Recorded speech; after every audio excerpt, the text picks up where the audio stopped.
She sat across from the detective and said, I thought he was calling to get rid of my body. certain, absolute, terrifying, if true. But minutes later, her certainty shifted. Maybe it was just an assumption. I don't know if I actually heard him, like, on the phone. The detective didn't accuse her. She didn't argue. She asked a single question, quietly. If he knows you're alive, why would he say that? I don't know. The detective stayed calm, almost reassuring. But you've already said it. You've said it, and it's out there. Mm-hmm. And now I'm left with what's the truth and what's not the truth. That moment taps directly into reality monitoring theory, a psychological principle showing that real memories are anchored in sensory experience, while imagined events unravel when tested for perception and logic. The claim sounded horrific, but when pressed, it couldn't survive its own details. But the pertinent questions are, who was this woman? What actually happened that night in March 2009? Welcome, or welcome back, to my channel. Your single comment means more than you think.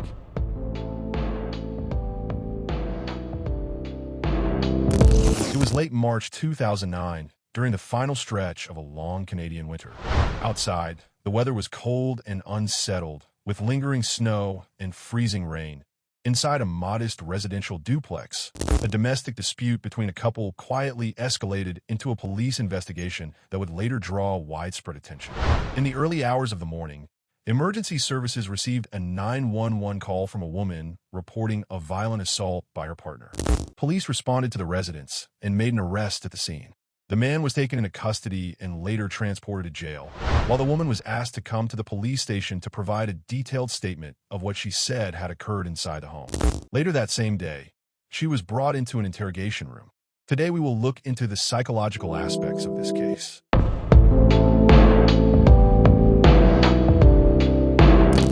Well, everything had stopped by that point, and he had fallen asleep, and I just had enough time to really reflect on what had occurred. Mm-hmm. And looking at my daughter, I know she deserves better. Mm-hmm. It's important to have a father in your life, but not if he's hurting your mom. But anyway, then he had fallen asleep, and maybe you can start from the very beginning. From the very beginning, from where everything started. Well, it actually started Friday night. He didn't come home. It was the first time he ever went out. He went for a business meeting in the early evening. Okay. He said he would call me and tell me how it went, and I was getting Michaela's pictures done at Cabana that night, so I never heard from him. I called his cell phone a bunch of times. I was angry to begin with because I thought he was out drinking. But then by about 4:30, 5:30 in the morning, I hadn't slept yet, and I didn't know where he was, and he wasn't answering the phone. Like usually, like he pulled it once before that he didn't come home, but he called. Mm-hmm. So I assumed the worst. I thought something had happened to him. I actually phoned here to see if he'd been admitted, and I didn't phone the hospital right away, but because they probably would have recognized him. My mom works in Emerge, so. Anyway, I finally did get a hold of him. I told him I wasn't going to be angry when he came home. We had to talk about it because it was unacceptable behavior, that no one should treat anybody else like that, that I deserve at least a phone call. He'd been doing drugs and drinking all night and was too ashamed to show his face at home, basically. So anyway, he slept all day. I canceled shopping with my mom because I didn't want him watching the baby. And his son was coming later that afternoon. So he did come, but Vince just basically slept all Saturday. The detective allows Christina to speak at length without interruption, encouraging excessive detail. This tactic relies on cognitive load theory, Sweller, 1988, which explains that fabricated narratives consume more mental resources than truthful recall. As the story grows longer and more complex, the suspect must actively maintain internal consistency, making contradictions inevitable. The detective doesn't correct errors immediately. She lets them accumulate. Vince is like, no, have another drink. Like, he does that quite often with anyone. Even if they only come for one, they always end up having to stay for two. Mm-hmm. Whatever. It's just the way he is. But anyway, and then he looked over at me and I, like 2 seconds later, said, give him a hand job. And I was just like, Like the way I looked at him, like there was nothing alluring whatsoever about it. It was a disgusting, demeaning. What did Adam say? Well, I don't know. I was dumbfounded that Vince would even say something like that. It was. I don't stand for that. Like I don't put up with that kind of bull. So then what happens? Like, how does this altercation happen in the staircase again? Well, we just then he said it again, and I was like, you know what, you're fucking disgusting. Mm-hmm. I said, I'm gonna go out for another smoke and whatever. Like I got angry, and I just removed myself from the whole situation. I thought it was disgusting, and Adam said, I'm going to go out for a smoke too, or whatever. Like, I had just been out. Like, it was probably maybe 10 minutes or so. And I don't smoke that much, but I needed to just have a reason to go, and I didn't want to wake up the baby or anything, because when she's sleeping, I like to... Anyway, so I went upstairs, and that just... All of a sudden, I don't know I can't remember exactly what instigated the whole thing. But Vince came up the stairs, but he doesn't smoke. He comes up the stairs with you and Adam? Yeah, like what order are they in? Adam was first, and then I was second, and I think Vince like cut in front of me, or like that's when I fell, and like, how did you fall? Like, describe. Well, he grabbed at me, and he grabbed my shirt, and yeah, he was. I don't know. It was like that. Like if I'm watching from behind at the bottom of the stairs, I don't know. Going up, you know what? It's like a small staircase. It was dark, and like how many? I didn't see it coming. I didn't see. Well, you came in my back stairs. There's probably about 10 stairs, I guess, to the downstairs. Okay, apartment. so you're walking upstairs. Adam's in front of you, and he grabs you. You say. Well, I don't know if I don't know exactly what happened. I just know all of a sudden there was chaos in the back. By asking Christina to recount the same events multiple times and from different starting points, the detective disrupts rehearsed storytelling. This draws from reconstructive memory theory, Bartlett, 1932, which holds that memory is not replayed, but rebuilt each time it's recalled. Truth remains stable across retellings. Fabrication subtly mutates. The detective uses repetition to expose those mutations. Some of the other things that I need to clarify is...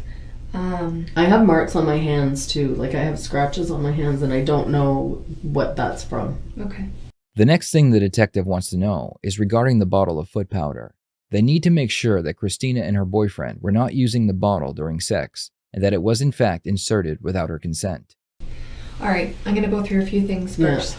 Yeah.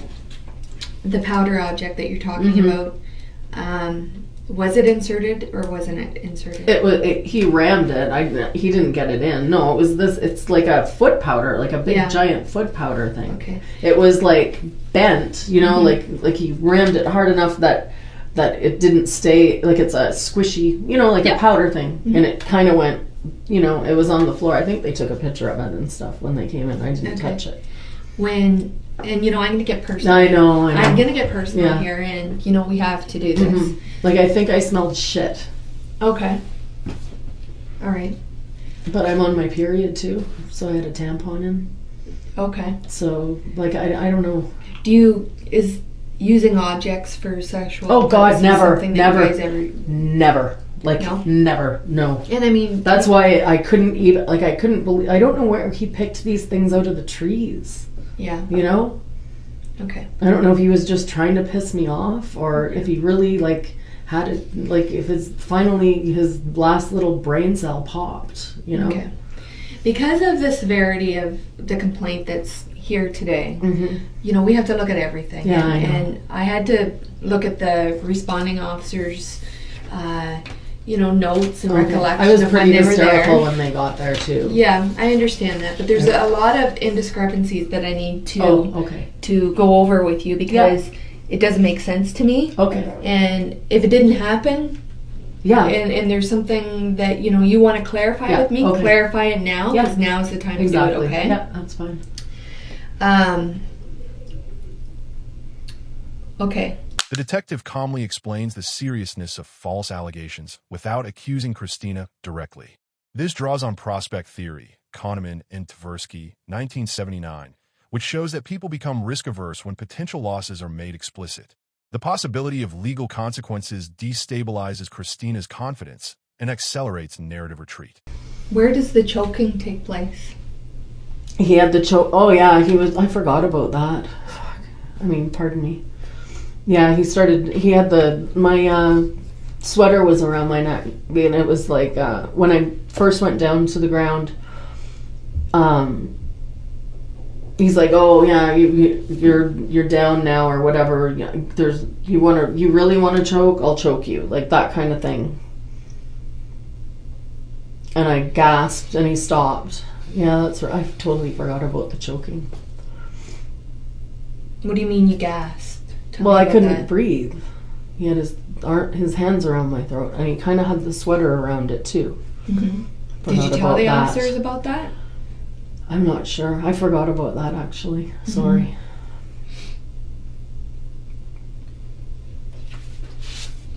Because that's why I lay there more, because I was scared.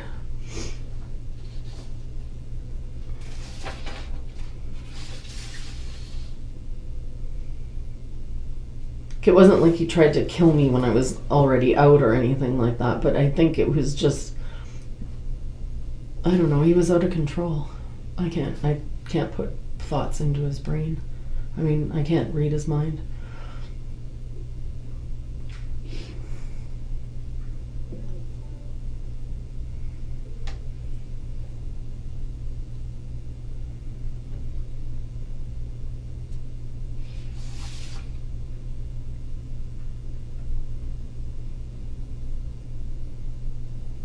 Now, when the officers are there, Mm-hmm. you tell them something different than what you're telling me about the phone calls.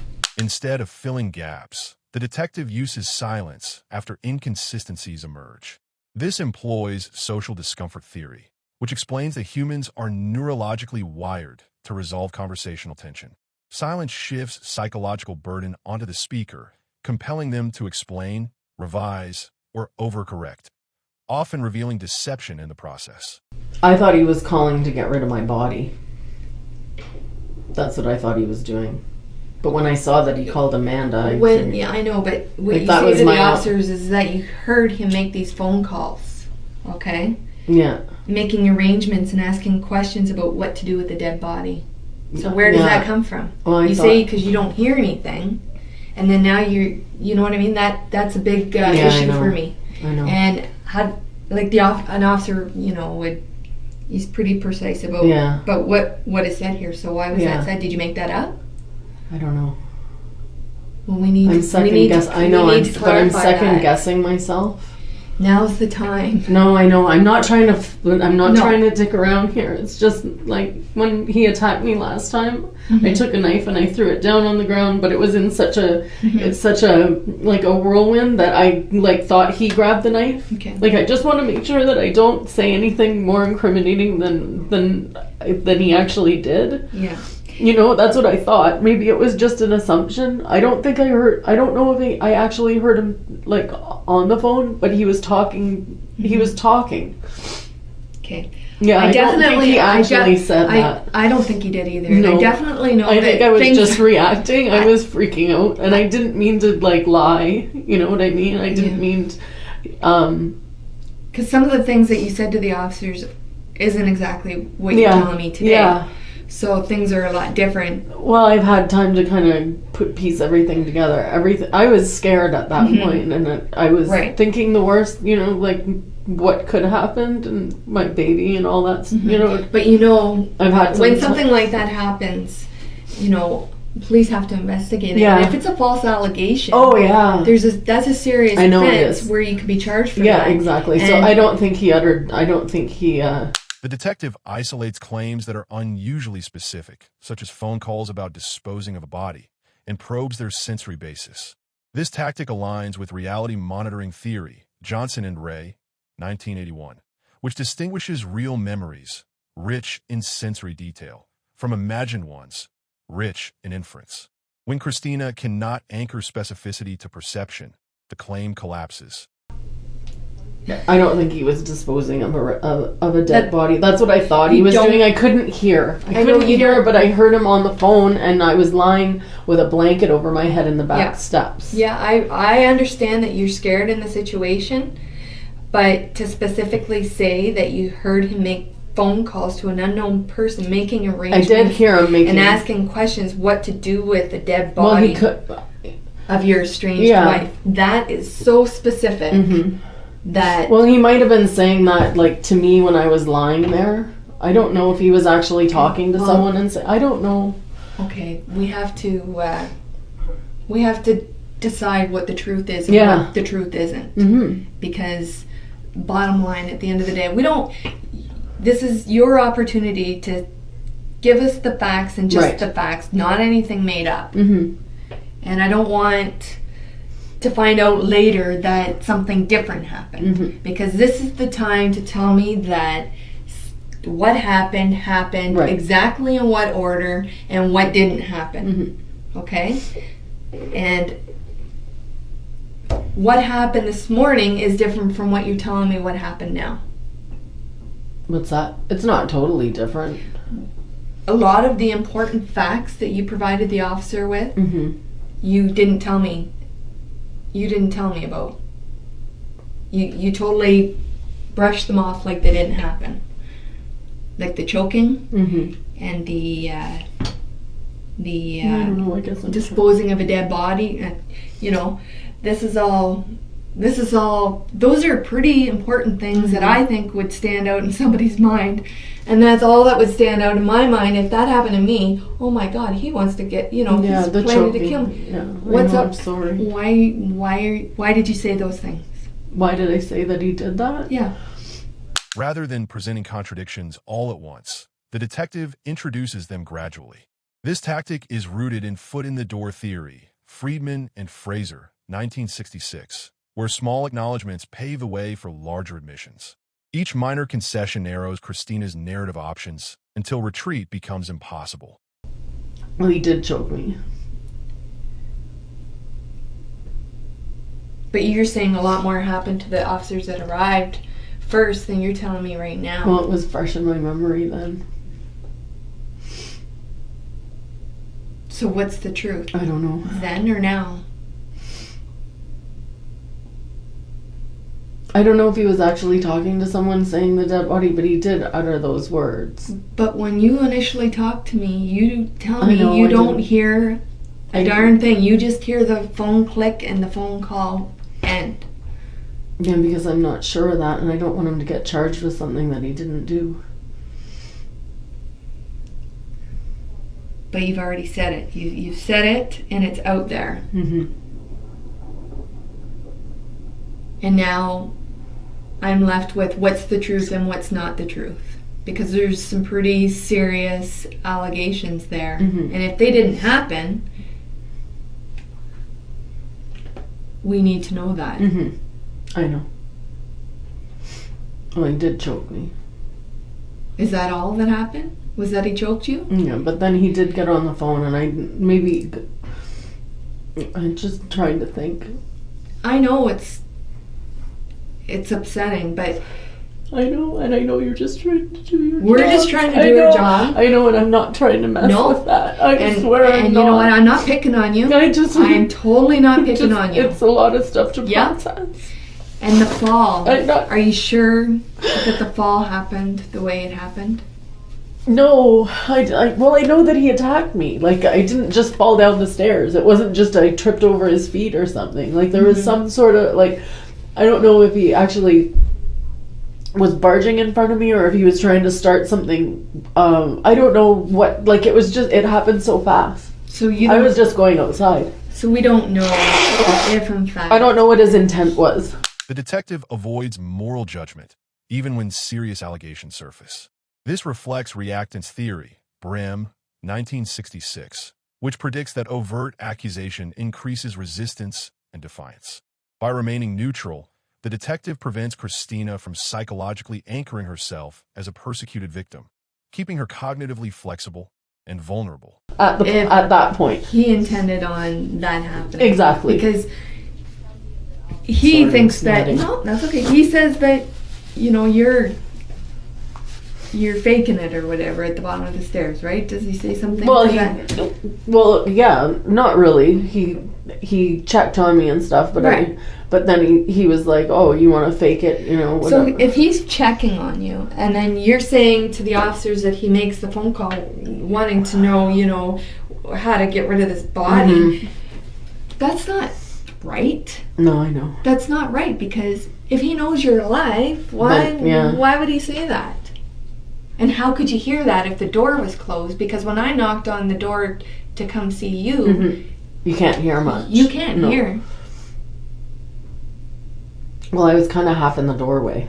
He had it closed, but it was like there was enough open. But you can't, like it's a big door. You don't.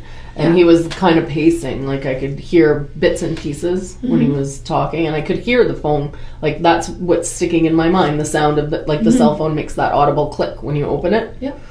So I knew as soon as I heard that he was going to be on the phone. But he didn't stand like over me and talk on the phone. He was pacing. You guys have had so much going on in your life, especially for a new mother who's at home 24/7, been there, done that, know what it's like, cabin fever. Yeah. You get It was antsy, a long winter. and it's not fair when you're the one that's got all of the responsibility for the longest time, and then you'd like a little bit of a break, but you can't get a break because your boyfriend wants to go out and relive his childhood. Yeah. Okay? Yeah. I get you that. got all that right. I get that. Yeah. I even pick up on there might be something going on with Amanda. There might be, but There I might don't be know for a something. fact. I've been There might trying be. to kind of So you guys figure something out too. You guys are walking on eggshells around each other because not everything. Oh no, is, I've called him on all of it. not I've tried to everything get is him to peachy tell me. keen though. No, He's no. not talking to you about what's actually going on. No, and you're he's been suspecting. hiding stuff from He's been me hiding lately. stuff. Yeah. The detective repeatedly offers Christina opportunities to clarify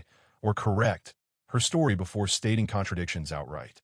This uses self-perception theory, Bain, 1972, which posits that people infer their beliefs by observing their own behavior. By inviting revision, the detective allows Christina to unintentionally signal unreliability through hesitation and restructuring. He was checking my breathing and my pulse. But he was rough. Like it wasn't like he was taking care to see if I was okay. Okay, but that's like he was pulling at my shirt. Like my shirt wasn't all the way off, and then it was all the way off. Like he pulled on that. Yeah. And he was choking me that way. oh okay, but it's He not was like choking. not like he was going like No, this. I don't have handprints or anything here. No, Oh, it was okay. my sweater caught on my neck. Oh, like okay. that's how I was choking. He was choking me with my sweater. You know. So, but your eyes are closed, Yeah, right? Because yeah. you say your eyes are closed the whole time Yeah. when you're lying there. Yeah. And then you mentioned that he brings you back into. He dragged me in. Yeah, he knocked some of the paneling off How does he drag you in? by my pants. What do you got on for pants? Jogging pants and underwear. Okay, so you have. So he pulled me. He's strong. Totally. You know what? How does he come from behind underneath? Or No, did he just from your feet? He kind of grabbed my legs and dragged me in. So Do you know what I mean? Like he pulled me around and pulled me in. So I was lying in the door to the apartment. But I'm trying to think which way I was facing.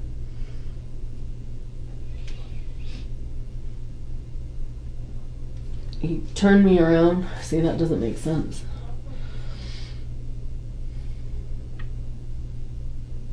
I don't think he didn't pick me up under my shoulders or anything. He like under my armpits or anything. He just dragged me and kind of twisted me in.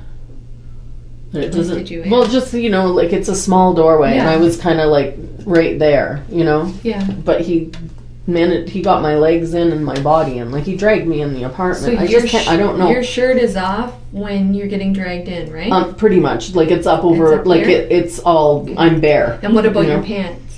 They were still on. Rather than confronting contradictions directly, the detective allows the suspect to fine-tune her story repeatedly. This draws on self-consistency theory, Lecky, 1945, which posits that people are psychologically driven to maintain a coherent self-narrative. Each revision weakens internal consistency, increasing cognitive strain until the suspect begins openly admitting confusion. Okay. What about your underwear? Just regular, like, briefs kind of thing. Okay. Yeah. But were they up or down? They were kind of, like, it was, I could feel my butt hanging out. Okay. But I wasn't, he didn't pull them down to my ankles or anything. You know what I mean? Okay, so this object, this powder bottle, how does this come into play with your pants up? Well, no, he must have pulled them down. Like, they must have been down just enough that could be there. Like, my butt was hanging out. Do you know what I mean? Like, Okay. I was on my side. Yeah. And I still hadn't moved. So he drags you on your back, though. Mm. You're saying he's dragging you on your back. He, like, kind of on my side, on my back. No, not on my back. He grabbed me by my feet. I was face down. He picked up my feet and he turned me around and he pulled me in the apartment. On your face? Kind of, yeah, on my stomach. He never flipped me over. Like, I was never on my back. He pulled me. He just pulled me out of the back hallway. So how And then do your when he pants did it, come his down pant- like that? Because I didn't have them tied up or anything. They were just jogging pants. So He must have pulled on the material and they came if you down. were like not on your back and you're on your side and you're getting dragged, one side would come down, but the other side would probably stay up. He was pulling me in by my legs. By your leg. Yeah, I know, but when you're dragging, Yeah. visually picture He's yourself pulling- dragging. Mm-hmm. And if you're on And your my leg, side, and I'm like this, not completely on my side. I'm kind of on Either my or. front. Yeah. well, And then he pulled me it's- in, and that was like they came down. But how do you insert an object with your pants just like that? I was like lying like this, like my feet, my knees were up near my torso. I was lying, not fetal position like this, but kind of like that. Does he put you in this position? No, it was the way he threw my legs down and left them there. Like he just, I don't know. That's what happened. Like he dragged me. I didn't get up and move. I didn't fight anything. I just let him drag me. The detective repeatedly shifts the discussion away from emotions and toward physical mechanics. How pants fall, how bodies move, how objects could realistically be used. This tactic exploits embodied cognition theory, Wilson, 2002, which holds that genuine memory is grounded in bodily experience. When a suspect did not actually experience the event, their explanations fail when forced into physical reality, revealing fabrication through implausible mechanics. Like I don't know if he was on something. Maybe he took a pill or something. Like I don't know. Mm-hmm. I can usually tell if he's just drinking or. And I said to him when they got there, they were really talkative and stuff, and I'm like, "What are you guys on?" Mm-hmm. And it wasn't acknowledged, and I didn't feel like pursuing it. Mm-hmm. But they'd also had like a half a 26 or a rum in them already after, in a quick amount of time. So I don't know. Mm-hmm. I'm not making up the thing about the Dr. Scholl's foot powder. Like, I would rather that I didn't even say anything about it. It's embarrassing as hell. Yeah. But the way everything else happened is a little bit different. You would agree with me there? Yeah. Okay. Yeah. I was hysterical last night. Mm-hmm. I was scared. I couldn't believe that anything had happened. Mm-hmm. I was angry with him too. Yeah. And I probably did maybe over exaggerate a couple of things. Mm-hmm. And I think that's why I didn't want to write my statement at that point. I wanted to kind of just reassess what was going on because I felt like I was just panicking and thinking the worst and maybe putting, extra details in there. And I don't want him to be persecuted for anything that he didn't do. Mm-hmm. I'm not spiteful. I'm not trying to make things up to make things worse for him. No. I want to get the story right, and I feel like it's a little bit mixed up, and I know that you can see that. Right. But I think the more that you talk to me, the clearer the picture is. Yeah. When Christina attributes inconsistencies to fear or panic, the detective neither validates nor dismisses the emotion. She redirects to sequence and mechanics. This reflects affect cognition separation theory, which emphasizes that emotional arousal does not eliminate the brain's capacity to encode central events. The tactic strips emotion of its shielding function. But this is when rage enters into your head. Oh, I you're was like, furious. that's it. Yeah. I'm done, right? Well, first those comments and whatever, and it's like, okay, so he got a taste of his medicine. Game's yeah, on. the game is, yeah. Did you hit him? No. You didn't hit him. No, I didn't. I would have hit him. No, I didn't actually. How could you not? How could you control yourself? Because he hits me back.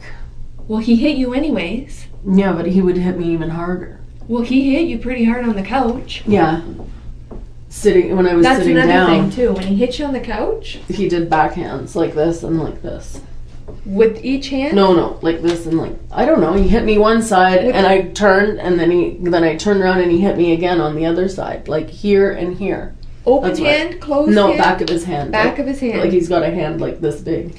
So, I'm sitting here on the couch. This is me. Mm-hmm.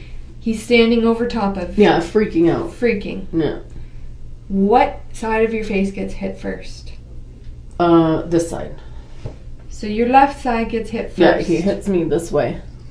So you get hit. And I was like, what the hell, like, what are you doing? And then I it hurt. So he's hitting you like that, and it would come like Yeah. that, and then you get hit on this side. Yeah. Are you saying he switched hands to do that? No, it was the same hand. How do you know it was the same hand? I don't know. Okay, I don't know. Did you see like a ring on his hand? He or doesn't something? wear rings or anything. Watch or No, I know the first, I saw it coming at me, the first one, but then I had my eyes closed and I Right. felt another one. And He hit me twice. okay, you're mad. Mm-hmm. You just had somebody try and ram a A freaking friggin- powder yeah, I bottle know. up your ass, and you don't want to hit him back. No, I screamed at him. You never hit him during that whole time.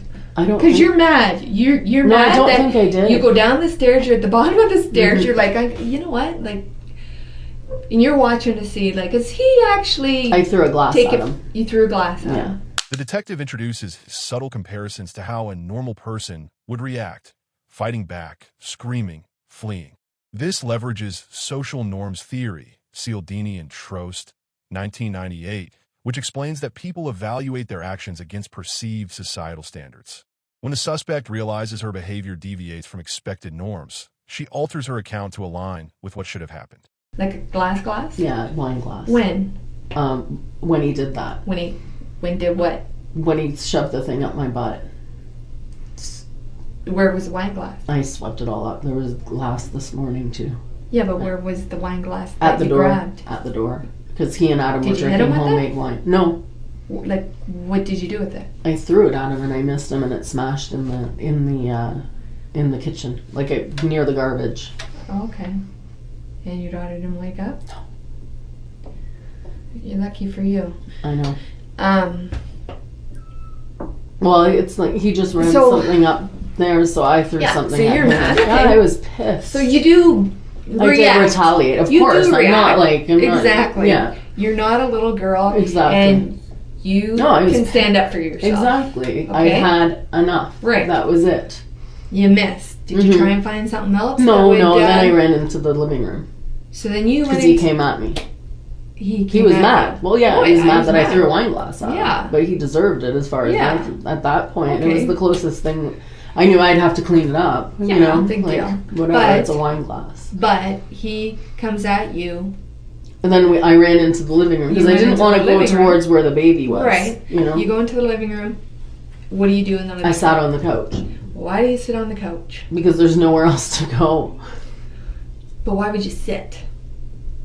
Well, all her toys were all like on the floor and Yeah, stuff. yeah. There was like she Okay. had gone. She's like a hurricane, Yeah. and she's got like xylophones and all these things that you can't just run over. And where am I You going to didn't go want to to pick up the? an object No. to protect yourself? No? No.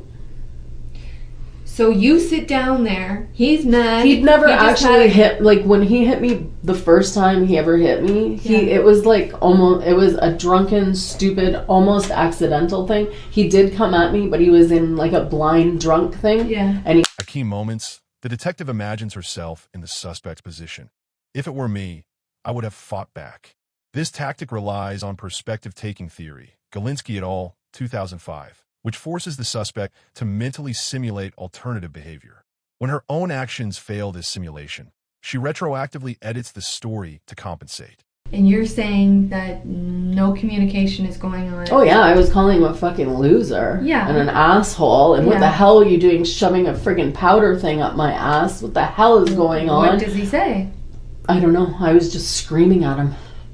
You don't Not screaming, okay? Screaming to me, it's like a stage whisper scream because I don't want to wake up the baby and the neighbors. I don't want to, Yeah. So you're still conscious enough to understand that, Oh no, at this point I was completely conscious. Yeah. I was rip snorting mad. Yeah, you're mad. Mm-hmm. Okay. So when he hit you, you can't tell me whether or not it's with one hand and not the other. I know. Well, I know it was the back of his hand. I saw it coming. Both times, back of the hand. Second time I didn't see coming because I was still like I was shocked. I reacted and he was quick. Yeah. But that was it. I don't think he hit me again after that. I think it was just the 2 hits to the face. Did he say something like bitch or? How why? Yeah, he was saying something. I don't know what. I was thinking about the baby and the neighbors and everything that had gone up till then. I wasn't taking mental notes. Mm-hmm. Okay, and to revert back to the pants. Yeah. I'm a little confused about that. Yeah. So I don't know how that plays out, but somehow. I think he must have pulled my pants down. Yeah, but if they're the way that you say they are, that wouldn't be the way that they would look if somebody I pulled know. them off of you. This is the thing. By repeatedly returning to how clothing was found, neatly arranged versus forcibly removed, the detective anchors the conversation in objective evidence. This reflects Bayesian reasoning models, Tversky and Kahneman, 1974, where rational conclusions adjust as new evidence conflicts with prior claims. The suspect's narrative cannot update logically without abandoning earlier assertions. It doesn't make sense to me.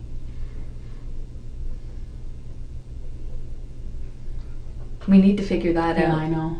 That's a very because important. That's part of the sexual assault. That's a very thing. Important point that we need to clarify. What the intent was. Exactly. If it was an accident or something deliberate. Mm-hmm. I understand where you're coming from. Yeah.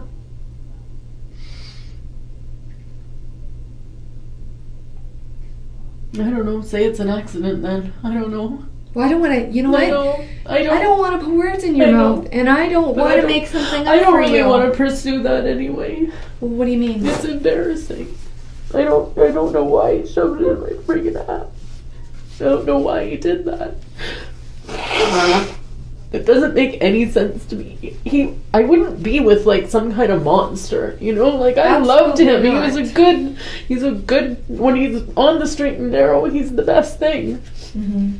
He loves me, he respects me, he friggin' adores me and his daughter and his son.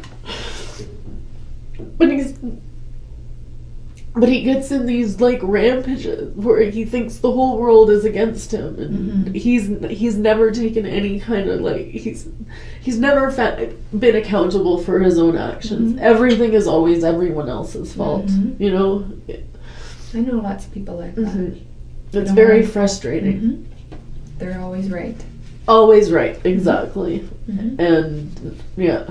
So do you think this is a situation where the sexual assault was an accident? I think he was just trying, maybe it would have been I don't know why he would do it. Because obviously he's looking to switch things up a bit. If you're saying that this never goes on, but then he talks about it. Yeah. And, No, I know.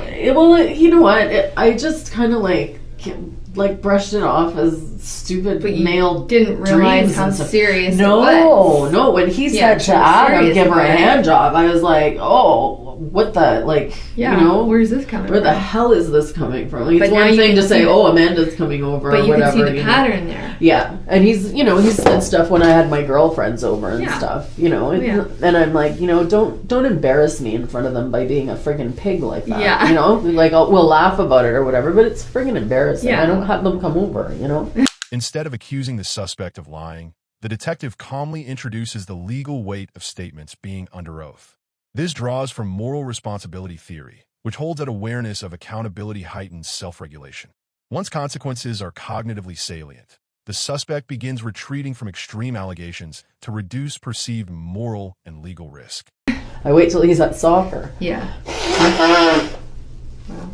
No, he's been on some sort of a freaking So you think that crap thing. he was maybe just doing that just to see how you'd react? Maybe, yeah.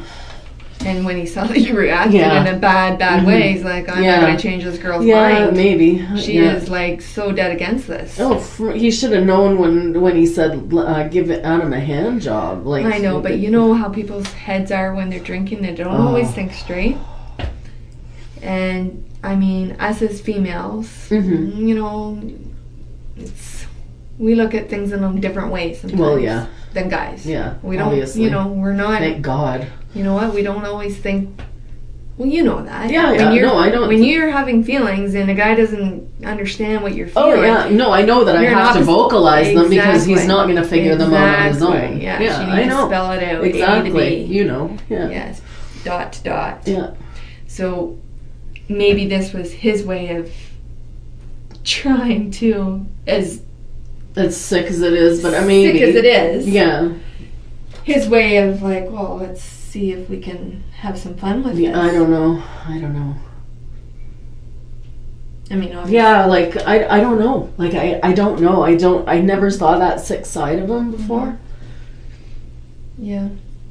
We don't insert things. Like we have pretty boring sex right now, to tell you the truth. I'm not really happy with my baby body, and missionary is what I look the best at, and it's boring. But you just had a kid. And I had abdominal surgery. I've got a C-section scar too, and it's like I want to look my best, and that's the position that it does. Sorry, officer, whatever that you have to hear.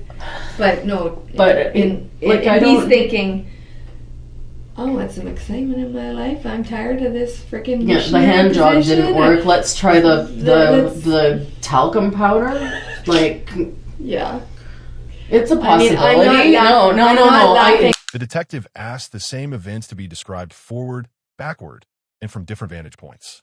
This tactic exploits source monitoring theory, Johnson et al., 1993, which explains that fabricated memories lack stable origin cues. As source confusion increases, the suspect can no longer distinguish between what was assumed, imagined, or actually perceived. Don't worry, I'm not taking offense. I'm not. No, it's ridiculous, but it could explain the ludicrous action. Like it was. Yeah. It blew me away. Yeah. It stopped everything because dead that would there. be a sexual object that. No, it wasn't. I don't know what would ever work. Well, God, no. It's like how, but like, he saw a baby's head come out of there, but that freaking hurt and shrunk right back up. Yeah, you know what I mean? Yeah. And if it's your rectum. Yeah, I know, but he just hit me like right there. Oh, okay. You know, like I don't think he was down below. He wasn't. Yeah, like he wasn't in between. Like he hit me between the legs. Okay. Okay. Yeah. Okay. Like he shoved it between my legs, and where it went is where it went because it's not really going to go anywhere. It's just going to push. Not gonna fit. Well, God, no. Yeah. No. Maybe. There might be a possibility on the internet somewhere, but not in my bedroom. I don't have those physical capabilities. Yeah. You know? Yeah. I mean, I don't know if it was some sort of sick, desperate act to. I don't know. Well, and at the beginning you mentioned, he was acting strange, and you thought he was on something other than, just alcohol. Yeah. Because you know the signs. Mm-hmm. Now, I think we've covered pretty much everything off. Okay. I don't know if you feel better, but I feel better knowing that we've kind of worked through each step. And well, I'm glad that we did it like that because last night everything seemed a lot more extreme to me. Like I knew that by calling you guys, that was it. Like my life is never going to be the same, but it can probably be better. You know what I mean? Like it has been a slippery slope down, and I've lowered my standards in the last little while because I did want to give him a chance to work things out, but if he gets violent towards me, it can't happen. Yeah, and there's not just you to worry about it. Well, exactly, that too. Exactly. Right? Yeah. Okay, just give me 1 sec, okay? Yeah, I don't forget about Michaela at all. Don't worry about that. The detective allows the suspect to claim both extreme rage and extreme restraint without immediate challenge. This relies on effective coherence theory, which suggests genuine emotional states produce predictable behavioral patterns. When effect and action don't align, the inconsistency becomes psychologically destabilizing for the speaker. Okay. Okay. I'm not going to leave and come back anymore because Oh, I think okay. I've covered everything off. Okay. So, did you have something to say? No. Oh, okay. No. Well, I just have something to read on the form here. You know that what you've told us has been under oath. Is there anything that you want to change? I'm thinking the wine glass that I threw at him. It might have been before we went up the stairs. Oh, okay. Okay. Because it wasn't until I threw a wine. No. I'm just. Sorry. No, that's okay. I'm just. I cleaned the wine glass up after I called the police. I didn't clean it up right away. Yeah, it was. I don't know. I did throw a wine glass at him. Okay. I just have to write that down. Okay. I threw a wine glass at him, but I don't know, exactly. The sequence? Yeah. Okay. Is that a big No. thing? No, okay. Is there anything else that we should know to understand your statement fully? No. I think we've pretty much we're covered good. it off, eh? Yeah. Okay, so we're going to conclude the interview. It's about almost 10 to 2. Oh my goodness. Okay, we've been here for a while. Mm-hmm. Told you we're going to get up close and personal. Yeah. Oops. 15:50. So this is the end of the interview. Okay. By prolonging the interrogation and revisiting details late into the session, the detective capitalizes on decision fatigue theory, Baumeister et al., 1998. As mental resources deplete, the suspect loses the ability to maintain complex deception and begins conceding uncertainty, exaggeration, and error.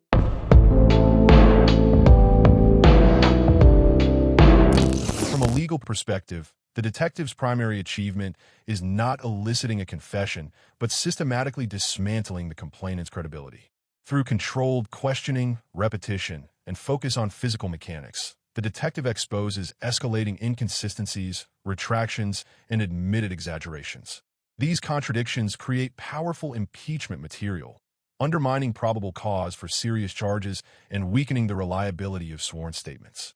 The interrogation establishes reasonable doubt by showing the narrative evolved under pressure rather than emerging from stable memory. In court, this record would support suppression, dismissal, or acquittal by demonstrating that the most severe allegations cannot withstand evidentiary scrutiny while preserving the integrity of the investigative process.